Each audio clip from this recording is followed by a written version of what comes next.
ఏంటి ప్రభుత్వం యొక్క స్మార్ట్ రేషన్ కార్డ్స్ పైన ముఖ్యమంత్రి గారి బొమ్మ ఫోటో అలాగే ఉత్తమ్ కుమార్ రెడ్డి గారి ఫోటో వేసినారు కదా, దాని మీద మీ నాయకులు, మీ పార్టీ నాయకులు, ముఖ్యంగా ఎంపీ రఘునందన్ గారు చాలా తీవ్రమైన అభ్యంతరాలు లేవనెత్తారు. ఈరోజు మీరు చూసే ఉంటారు, ప్రధానమంత్రి ఫోటో లేదని. సహజంగా రాష్ట్ర ప్రభుత్వాలు అమలు చేసే పథకాల పైన వాళ్ళ ఫోటోలు, వాళ్ళ ప్రచారాలే ఎక్కువగా ఉంటూ ఉంటాయి. కానీ దీని మీద ఏంటి బీజేపీ అభ్యంతరాలు ఏంటి? ఎస్, వెంకటకృష్ణ గారు, రేషన్ కార్డుకు సంబంధించినటువంటిది దానిపైన ప్రధానమంత్రి గారి ఫోటో కొరకు భారతీయ జనతా పార్టీ ఇవ్వాలే కాదు, గతంలో నిర్మలా సీతారామన్ గారు తెలంగాణ రాష్ట్రానికి వచ్చినప్పుడు కూడా రేషన్ షాపులకు వెళ్లి స్వయంగా అక్కడ రేషన్ షాప్ ముందు ప్రధానమంత్రి గారి పోస్టర్ తో కూడుకున్నటువంటిది ఒక బోర్డు ఎందుకు పెట్టలేదు అనేటువంటిది కూడా వారు ఆ రోజు అడగడం జరిగింది. మా పార్టీ ఇవ్వాలి కాదు, గత బీఆర్ఎస్ పార్టీ అధికారంలో ఉన్నప్పటి నుంచి కూడా ఈ అంశం పైన మేము డిమాండ్ చేస్తున్నాం. ఎందుచేత చేస్తున్నాము అంటే, ఒక ప్రభుత్వము ఒక పథకానికి సంబంధించిన ఒక కార్డుని ప్రజలకి ఇష్యూ చేస్తోంది.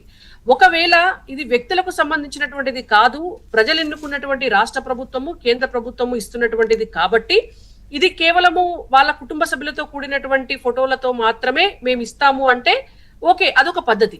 అంతేగాని ఈ రాష్ట్రంలో ఉన్నటువంటి ముఖ్యమంత్రి గారి ఫోటో వేస్తారు, అలాగే ఇంకొక ఇన్ఛార్జ్ మినిస్టర్ వారు ఎవరైతే బాధ్యులు ఉంటారో పౌర సరఫరాల శాఖ మంత్రి గారి వారి ఫోటో వేస్తారు, కానీ మోడీ గారి ఫోటో వేయలేదు. ఎందుకు వేయాలి మోడీ గారి ఫోటో ఈ రేషన్ కార్డు పైన అంటే నేను చెప్తాను. నేను ఇందాకనే గతంలో నేను ఒక రిసీట్ తెప్పించాను. మా నర్సంపేట నుంచి రేషన్ బియ్యం ఇచ్చేటప్పుడు మనకి రేషన్ షాప్లలో వెంకటకృష్ణ గారు, మనం బియ్యం తీసుకున్నప్పుడు ప్రతి ఒక్క వ్యక్తికి కూడా ఒక రిసీట్ ఇస్తారు. అందులో ఇంగ్లీష్ లో ఉంటుంది, అలాగే తెలుగులో ఉంటుంది. అంటే వాళ్ళ ఆ వ్యక్తి తీసుకునేటటువంటి వ్యక్తి పేరు, దాంతో పాటు వాళ్ళు ఎన్ని కిలోల బియ్యం తీసుకుంటున్నారు, దాంట్లో కేంద్ర ప్రభుత్వ సబ్సిడీ ఎంత, రాష్ట్ర ప్రభుత్వ సబ్సిడీ ఎంత అనేటువంటిది చాలా క్లియర్ గా మెన్షన్ అయ్యి ఇమ్మీడియట్ గా మనకు ఆ రిసీట్ వస్తుంది. ఆ రిసీట్ ని ఆ బియ్యంతో పాటు వాళ్ళ చేతిలో ప్రతి రేషన్ షాప్ లో కూడా తెలంగాణ రాష్ట్రంలో పెడతారు. అయితే సాంబయ్య గారని ఒక వ్యక్తి, వారు నర్సంపేట నియోజకవర్గము ఉప్పరపల్లికి సంబంధించినటువంటి గ్రామానికి సంబంధించినటువంటి వ్యక్తి, వారి దగ్గర నుంచి రిసీట్ తెప్పించిన నేను.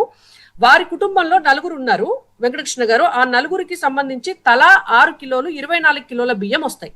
ఆ 24 కిలోలకి బియ్యానికి మార్కెట్ రేటు 1064 రూపాయలు. దీంట్లో కేంద్ర ప్రభుత్వ సబ్సిడీ 835 రూపాయలు, రాష్ట్ర ప్రభుత్వ భరించేటటువంటి సబ్సిడీ 229 రూపాయలు. ఈ 229 రూపాయలేమో రాష్ట్ర ప్రభుత్వ వాటా, 835 రూపాయలు కేంద్ర ప్రభుత్వ వాటా ఒక కుటుంబానికి, 4 వ్యక్తులు ఉన్నటువంటి కుటుంబానికి. ఒకవేళ ఒకలే వ్యక్తి ఉంటే కూడా ఇది అదే రేషియోలో ప్రపోర్షనేట్ గా డివైడ్ అవుతుంది. మరి ఇలాంటప్పుడు రేషన్ కార్డుని రేవంత్ రెడ్డి గారి బొమ్మ, రాష్ట్ర ముఖ్యమంత్రి గారి బొమ్మ పెట్టుకున్నప్పుడు 4 భాగస్వామ్యం ఉన్నటువంటి ప్రధాని మోడీ గారి బొమ్మ పెట్టడంలో ఎటువంటి అభ్యంతరం ఎందుకు ఉండాలి, ఎందుకు పెట్టకూడదు అనేటువంటిది న్యాయపరంగా మేము అడుగుతున్నటువంటి డిమాండ్. రైట్, మానవతరాయ్ గారు విన్నారు కదా వాళ్ళ బీజేపీ అభ్యంతరాలు. ఒకటి, కేంద్ర ప్రభుత్వ షేర్ ఎక్కువగా ఉన్నప్పుడు ఎందుకు మోదీ ఫోటో ఉండడం లేదు, కేవలం ముఖ్యమంత్రి ఫోటో, తర్వాత మంత్రి ఫోటో